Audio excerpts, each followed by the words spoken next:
Bismillahirrahmanirrahim. Assalamualaikum warahmatullahi wabarakatuh dan selamat sejahtera.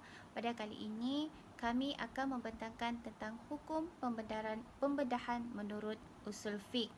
Ahli kumpulan kami daripada saya sendiri, Murni binti Robert dan juga Hasliza binti Muhammad Amin. Okey, kita pergi kepada slide yang pertama iaitu hukum pembedahan. Pembedahan adalah dibolehkan berdasarkan 4 perkara iaitu Al-Quran, As-Sunnah, Ijma' dan juga Qiyas. Jika pembedahan tersebut bersandarkan kepada 4 perkara ini, maka pembedahan itu boleh dilakukan. Okey, mari kita lihat kepada syarat pembedahan yang dibolehkan. Antara syarat-syarat pembedahan yang dibolehkan mengikut syarak, yang pertama adalah pembedahan tersebut diperlukan oleh si pesakit. Yang kedua, si pesakit atau penjaganya memberi keizinan untuk melakukan pembedahan. Yang ketiga, orang yang merawat mempunyai kelayakan ataupun mempunyai pendidikan untuk melakukan pembedahan. Misalnya mempunyai pendidikan, pengalaman dalam bidang perubatan. Yang keempat adalah tidak terdapat alternatif yang kurang berisiko dari melakukan pembedahan tersebut. Jadi, jika pembedahan tersebut dilakukan, yang boleh membuatkan kepada pesakit tersebut kurang berisiko jika melakukan pembedahan. Dan yang kelima adalah pembedahan tersebut boleh membawa kepada kemaslahatan kepada pesakit. Misalnya, ia dapat membawa kesembuhan kepada pesakit. Dan yang keenam, pembedahan itu tidak boleh membawa sebarang kemudaratan. Misalnya, kecacatan, kemalangan ataupun kemudaratan yang ketika pembedahan tersebut. Dan yang ketujuh adalah tujuan pembedahan itu mestilah tujuan yang diharuskan oleh syarak.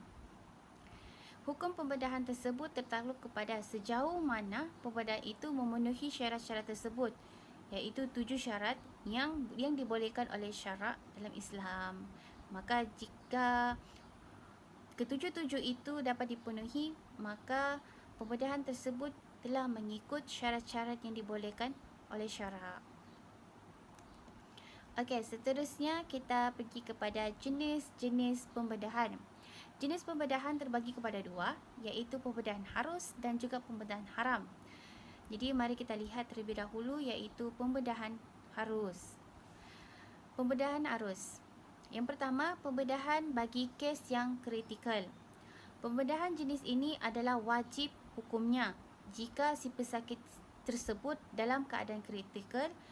Oleh kerana itu, orang yang merawat pula dianggap sama orang yang menyelamatkan nyawa orang lain.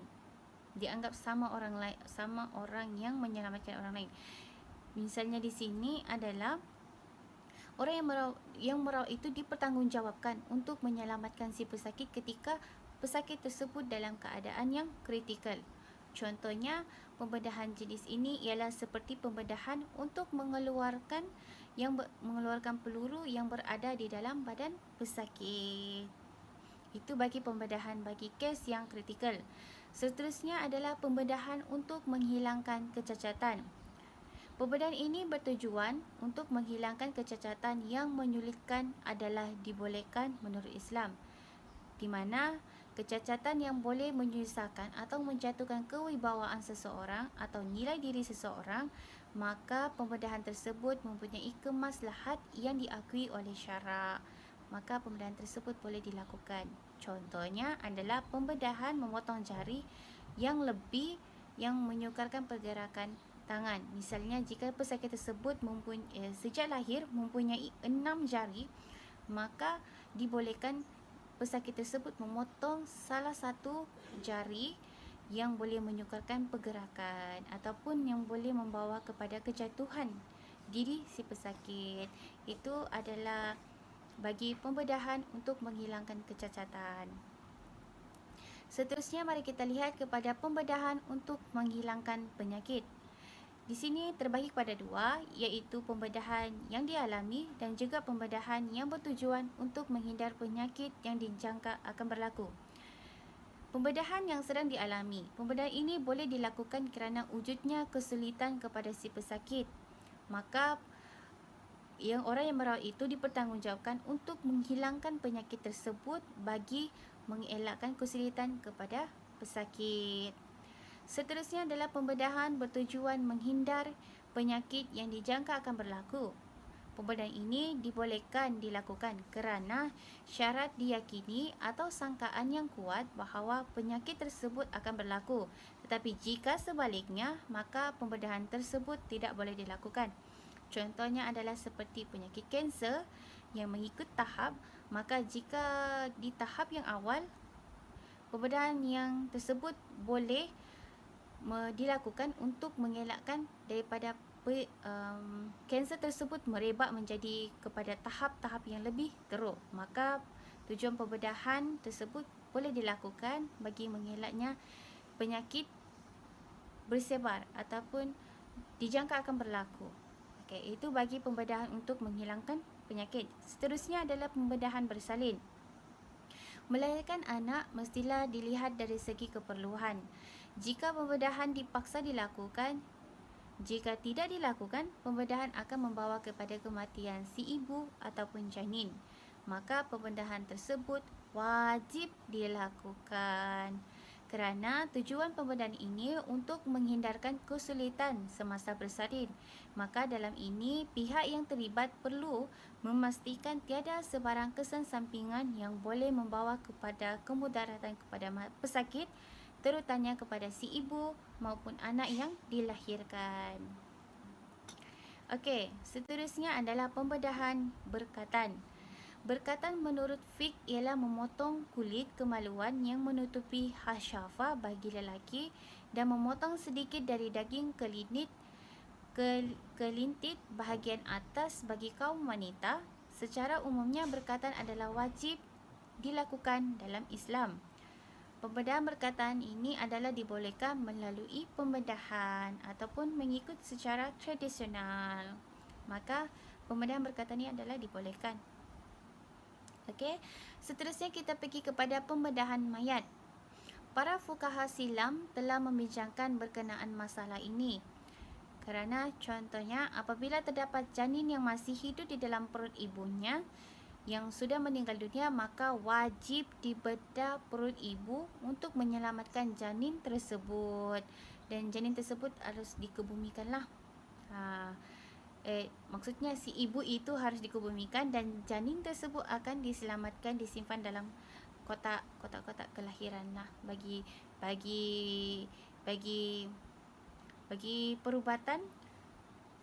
perubatan bersalin. Jadi ini adalah pembedahan mayat harus dilakukan, wajib dilakukan jika hal-hal tersebut dapat menyelamatkan nyawa si pesakit maupun janin tersebut.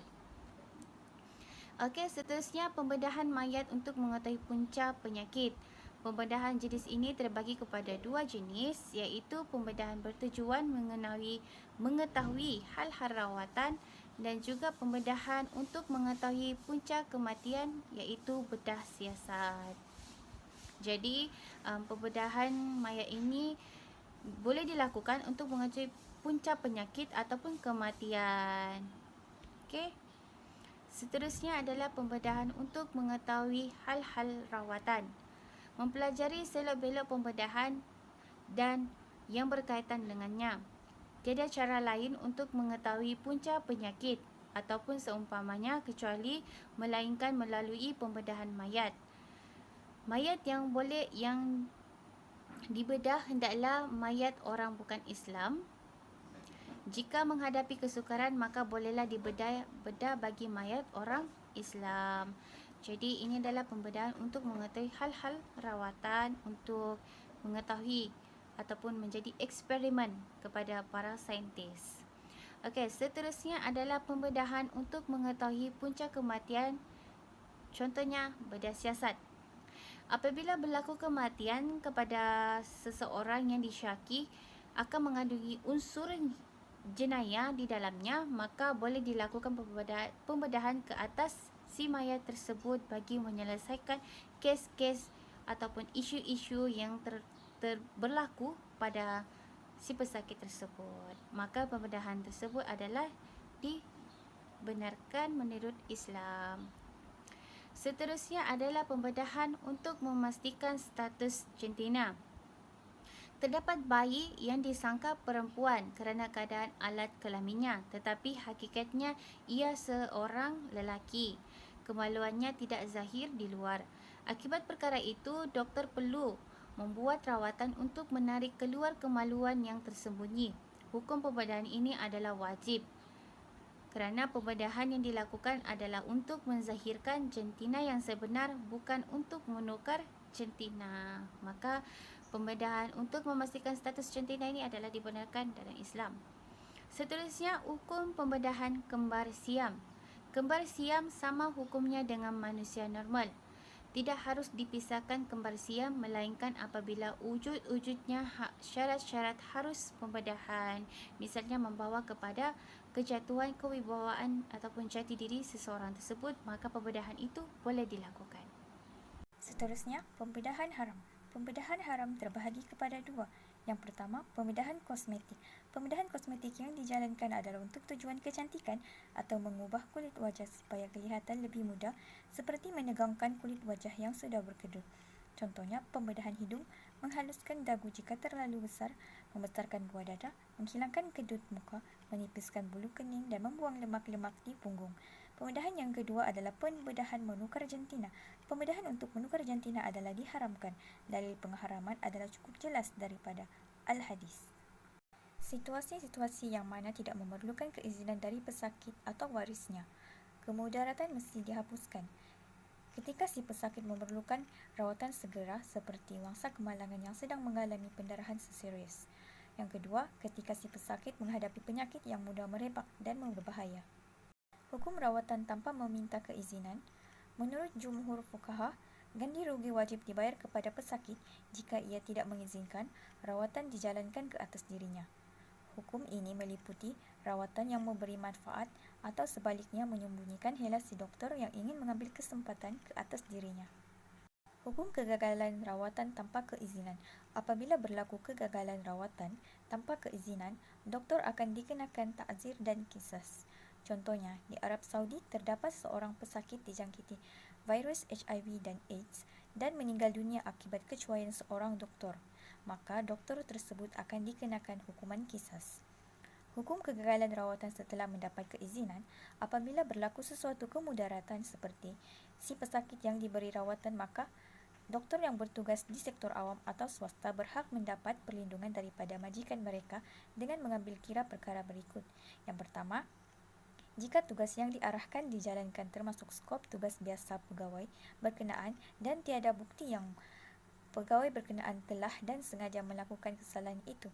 Yang kedua, tugas yang dilakukan hendaklah memberikan tujuan atau faedah majikan, iaitu bukan tujuan bagi manfaat khusus kepada pegawai berkenaan. Kebenaran menjalankan rawatan. Kebenaran bagi menjalankan rawatan ialah keredaan seseorang atau walinya bagi doktor menjalankan rawatan ke atas dirinya. Hukum memberi keizinan bergantung kepada jenis rawatan yang akan dijalankan. Jika sekiranya rawatan yang dilakukan itu adalah wajib, maka hukum memberi keizinan juga adalah wajib. Syarat keizinan. Keizinan yang diberikan tidak diambil kira, kecuali keizinan itu lahir daripada kerelaan diri sendiri. Keizinan dapat difahami dengan jelas dan keizinan dibuat oleh si pesakit atau warisnya yang sudah balik, berakal dan matang. Turutan orang yang berhak memberi keizinan kepada pesakit ialah apabila si pesakit tidak mampu memberi keizinan, maka warisnya, iaitu waris yang terdekat, berhak memberi keizinan. Yang kedua, jika terdapat beberapa orang waris terdekat, maka waris yang paling terdekat hendaklah didahulukan. Yang ketiga, tidak boleh waris yang jauh memberikan keizinan jika terdapat waris yang terdekat.